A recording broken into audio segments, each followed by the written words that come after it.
அதாவது என்ன பண்ணுவாங்கன்னா, இவர் வந்து ஒரு தலித் லீடரு, அப்ப இவர் வந்து ஒரு தனிச்சு செயல்படணும், அல்லது இவங்க தான் எதிரிங்கிற மாதிரி கட்டமைக்கணும்னு இவங்கெல்லாம் பேசுவாங்கன்ற ஒரு சிந்தனைய அந்த பேச்சின் மூலமா அதை வந்து உடைச்சிருக்கிறாரு. அவர் ஒற்றுமையை பத்தி பேசுறாரு, எல்லாரும் ஒன்னா இருக்கணும்னு பேசுறாரு அப்படின்னு நினைக்கக்கூடிய ஒரு தலைவராக வந்து அறியப்பட்டவர் தான் திரு ஆம்ஸ்ட்ராங். நன்றாக அந்த லோக்கல்லையா இருக்கட்டும், மற்ற மட்டங்களையா இருக்கட்டும், தமிழ்நாட்டினுடைய எல்லா விதமான தேர்தல்கள்லையும் முதல் பெட்டிலேயே முதல் 10 இடத்துலயே பிஎஸ்பி இருக்கும். அவங்க ஏன்னா தேசிய கட்சியா அங்கீகரிக்கப்பட்ட ஒரு கட்சிங்கிறதுனால யானை சின்னத்துக்கு வாக்களிங்க. நீங்களே உங்க ரோட்ல வந்து ஒரு ஆட்டோல பாத்துருக்கீங்க, 5வது இடமோ 6வது இடமோ கண்டிப்பா இருக்கும்.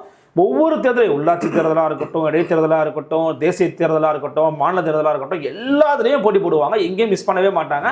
ஒரு இடத்துலையுமே பாக்கெட்டாக ஒரு 5000, 6000, 10,000ன்ற மாதிரி ஓட்டுகளை வந்து அவங்களும் வந்து வாங்கத்தான் செஞ்சிருக்கிறாங்க. ஏன் இவரே வந்து முக ஸ்டாலின் நின்ற தொகுதியில நின்றுக்கிறார், ஒரு 6000 ஓட்டு வந்து வாங்கியிருக்கிறார், 3ஆம் இடத்துக்கு வந்திருக்கிறாரு. அப்படியாக தான் நம்ம வந்து பார்க்கணும்.